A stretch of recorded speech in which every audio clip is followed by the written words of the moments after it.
அஸ்ஸலாமு அலைக்கும் வரஹ்மத்துல்லாஹி வபரகாத்துஹு.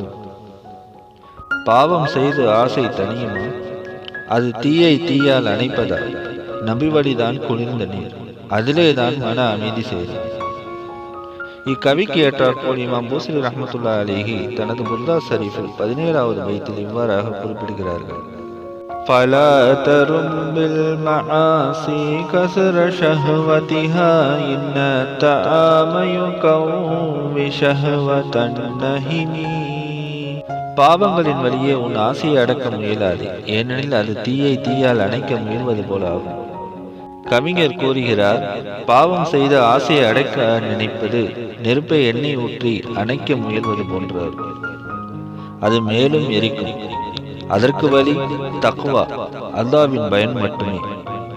ஆசை தீயை பாவத்தால் அணைக்க நினைக்காது, அது தீயை தீயால் அணைப்பது போன்றது. நபி ஸல்லல்லாஹு அலைஹி வஸல்லம் வழி தக்வா, தவம், இதயத்தை குளிர்விக்கும் நீர்.